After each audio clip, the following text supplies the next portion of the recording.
ताजनगरी आगरा में डॉक्टर्स का एक बड़ा समागम होने जा रहा है, जिसको लेकर तैयारियां चल रही हैं। 48 वर्षों की शैक्षणिक उत्कृष्टता के साथ 23 से भी ज्यादा प्रमुख बीटेक प्रोग्राम्स और 600 से अधिक अंतर्राष्ट्रीय छात्रों के साथ विज्ञान डीम्ड टू बी यूनिवर्सिटी देश की बेहतरीन यूनिवर्सिटी में से एक है। किस तरह की तैयारी है, किस तरह के आयोजन है और किस तरह की समस्याओं पर चर्चा की जाएगी, निष्कर्ष निकाले जाएंगे। उसको लेकर बातचीत करने के लिए हमारे साथ सीनियर डॉक्टर्स हैं, एसएन मेडिकल कॉलेज के महिला प्रसूति रोग विभाग अध्यक्ष हैं। उनसे बात करेंगे किस तरह का आयोजन है और किस तरह का लाभ आने वाले समय में महिलाओं को इससे मिलेगा।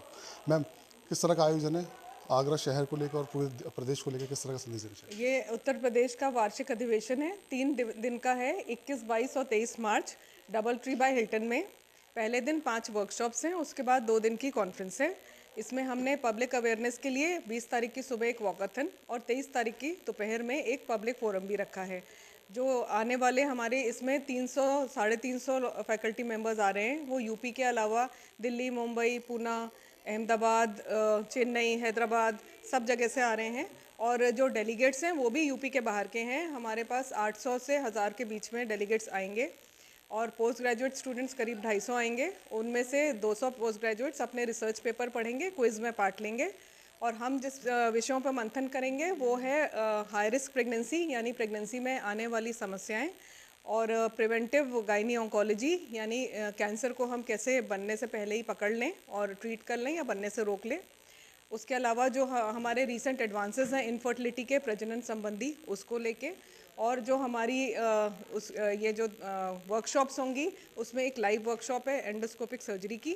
बाकी 4 डबल ट्री बाय हिल्टन में हैं, जिसमें लेक्चर्स के साथ स्किल स्टेशंस और प्रैक्टिकल डेमोन्स्ट्रेशन के भी इंतज़ाम हैं, ताकि हाथ से भी लोग अपने वहाँ पे डमी या कुछ इस तरह के इक्विपमेंट्स हैं जिन पे वो प्रैक्टिकली सीख सकें। जैसे अभी आपने बताया कैंसर को हम होने से पहले पकड़ लें, तो कौन सी सावधानियां जो बरती जा सकती हैं या फिर वो कौन से लक्षण हैं जिनके आने के बाद पहचान की जा सकती है कि कैंसर पीड़ित है? जो सावधानियां बरतनी हैं वो ये कि अपने मासिक धर्म और उसमें काफ़ी सफाई रखनी है। एक पैप स्मीयर स्क्रीनिंग होता है जो कि 25 साल के बाद हर 5 साल पे पैप स्मीयर सरकारी अस्पतालों में ये फ्री में होती है टेस्टिंग। और ये कैंसर बनने से बहुत साल पहले ही पकड़ सकती है और उसे बनने से रोक सकती है, क्योंकि हमारे पास ऐसे बहुत ट्रीटमेंट हैं जिससे कि पहले ही दबा दिया जाए और कैंसर ना बने। दूसरा, इसके अलावा जो वैक्सीन है वो लगा सकते हैं। फिर तंबाकू, गुटखा, मसाला, स्मोकिंग, इन सब चीज़ों को ना लें। और हार्मोन का भी अपने से इस्तेमाल ना करें। असंतुलित हार्मोन अगर इस्तेमाल होगा तो वो भी जेनाइटल ट्रैक्ट या कैंसर बना सकता है। मैम, जो बात करें मैम, आजकल महिलाओं में एक बड़ी समस्या देखी जाती है और बड़ा चैलेंज बन रहा है कि रसोली, और रसोली की पहचान आमतौर से नहीं हो पाती। जब पहचान होती है, जब वो गंभीर रूप में बदल जाती है, तो किस तरह से बचाव कर सकते हैं और क्या समाधान है जिससे एक पीड़िता को इलाज मिल सकता है? देखिए, रसौली से बचने का ना, महीने से संबंधित कोई भी परेशानी हो, कोई भी अनियमितता हो, तो तुरंत चिकित्सा स्त्री रोग विशेषज्ञ को दिखाया जाए।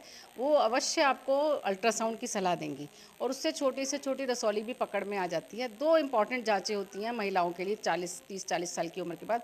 एक अल्ट्रासाउंड, और स्पेशली वो अंदर से भी अल्ट्रासाउंड कराने को बोलते हैं, जिसे वजाइनल स्कैन बोलते हैं। उसको कराने से कई बार हमारी महिलाएं झिझकती हैं। वो नहीं झिझकना चाहिए, क्योंकि बहुत सारी जानकारी उससे ही मिल पाती है। और दूसरा, पैप स्मीयर जो अभी आप बताया, वो दोनों जांचें ज़रूर हो जानी चाहिए और इसको फिर 3-3 साल बाद दोबारा भी कराने की आवश्यकता पड़ सकती है। रसौली के लिए कोई आवश्यक नहीं है कि इसका सिर्फ ऑपरेशन ही हो। दवाओं से इसके बहुत सारे इलाज उपलब्ध हैं। डिपेंड करता है कि रसौली कितनी छोटी है, कितनी बड़ी है। और बहुत सारी दवाएं ऐसी हैं जो रसौली को बढ़ने से रोक देती हैं। जड़ से ख़त्म तो कभी नहीं होती, लेकिन कोई बात नहीं, लेकिन उससे होने वाली परेशानियां रुक जाती हैं और उसका बढ़ना रुक जाता है। जो हमारी ये कॉन्फ्रेंस हो रही है उसमें रसौली के अलावा मातृ मृत्यु दर पे विशेष जोर दिया गया है। और ये जो अधिवेशन हो रहा है वार्षिक वाला, आगरा नगरी को ये सौभाग्य चौथी बार प्राप्त हुआ है। हर बार सफल अधिवेशन कराया गया है। इसमें मातृ मृत्यु दर कम करने के लिए बहुत सारा काम हो रहा है। एक अलग से वर्कशॉप भी है पीपीएच और क्रिटिकल केयर वाली, जिसमें ये सब बताया जाएगा कि एक तो महिलाओं को प्रेगनेंसी होते ही अवश्य दिखाना है, कुछ जांचें हैं अवश्य करानी हैं, समय समय पर दिखाना है। जब अल्ट्रासाउंड बताया जाए तब कराना है। ये नहीं कि बाद में एकदम ब्लड प्रेशर बढ़ गया, दौरे आ गए, तब पहुँचे।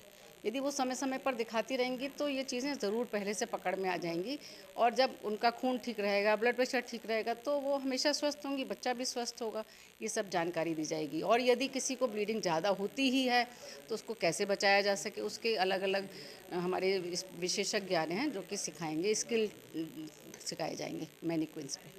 सर आपसे जानेंगे कि जो कॉन्फ्रेंस होने जा रही है, सेमिनार होने जा रहा है, एक बड़ा समागम आगरा में हो रहा है, जो नए डॉक्टर्स हैं उनके लिए क्या कुछ नया रहेगा, क्या सीखने को मिलेगा, और आप जैसे सीनियर डॉक्टर्स से उनके लिए किस तरह की तैयारी की गई है आगे प्रोग्रामिंग में? जब भी कोई ऐसी कॉन्फ्रेंस या ऑर्गेनाइज होती है, इसमें जो भी पूरे विश्व में नई चीज़ आती है उसकी जानकारी दी जाती है। अब आजकल जो जानकारी, नई दवाई आ गई हैं, नई जांच के टेक्निक आ गए हैं, ये बीमारियां बहुत पहले पकड़ी जा रही हैं। जेनेटिक्स क्या है, सारी बीमारियों की जीन्स क्या है वो पकड़ी जा रही है। जेनेटिक्स कैसे सब में, अभी हम सब में कैंसर के जीन्स होते हैं पर सबको कैंसर नहीं होता, तो कैसे हमारा वातावरण जो ख़राब हो रहा है, एपिजेनेटिक्स, उसकी वजह से कैंसर हो रहा है, इसके बारे में जानकारी। फिर अब आर्टिफिशियल इंटेलिजेंस आ गई है, तो आर्टिफिशियल इंटेलिजेंस द्वारा डायग्नोसिस करना, इलाज करना, रोबोटिक सर्जरी करना, सिखाना, पढ़ाना। तो कोई भी चीज़ बच्चों को जो है अब आर्टिफिशियल इंटेलिजेंस द्वारा सिखाई जा रही है, जिसमें भी वो भी यहाँ जो है मॉडल्स रखे जाएंगे जिसपे सिखाया जाएगा। एक ये बहुत अच्छा प्लेटफॉर्म है जो प्रैक्टिस कर रहे हैं उनके लिए, जो पढ़ रहे हैं उनके लिए, और जो टीचर्स और प्रोफेसर उनके लिए, सभी के लिए एक ऐसा प्लेटफॉर्म है जहाँ की सभी कुछ सीख सकते हैं और अपनी अपनी एक्सपीरियंस जो रहा है, अब मेरे को 30-35 साल का एक्सपीरियंस है जिसमें भी है, वो मैं सबके साथ शेयर करूँगा, औरों से सीखूँगा। तो इस चीज़ की और बहुत सारी नई सुपर फील्ड्स खुल रही हैं अब, जैसे कॉस्मेटिक गायनेकोलॉजी चालू हो रही है, जो कि कभी सुना ही नहीं था कि कॉस्मेटिक गायनेकोलॉजी, तो वो सब चीज़ों की भी यहाँ जानकारी दी जाएगी। यानी सीनियर्स अपना जो अनुभव है वो साझा करेंगे? बिल्कुल, सीनियर्स का ये कर्तव्य बनता है कि अपना अनुभव जूनियर्स के साथ, अगर कुछ भी चीज़ छिपा के रखेंगे तो कभी आगे नहीं बढ़ सकते। जैसे मैं हरदम कहता हूँ, the doors of knowledge should never be closed. जिसकी नॉलेज है, जितना आप नॉलेज बांटेंगे उतना आप खुद भी गेन करेंगे। तो यानी जो आगरा में जो समागम होने वाला है, डॉक्टर्स का सेमिनार्स होने वाला है, उसमें अनुभवी डॉक्टर्स अपना अनुभव साझा करेंगे और उस अनुभव से आने वाले समय में महिला संबंधी रोगों में राहत मिलेगी और एक बड़ा राहत देने वाली एक आयोजन साबित हो सकता है।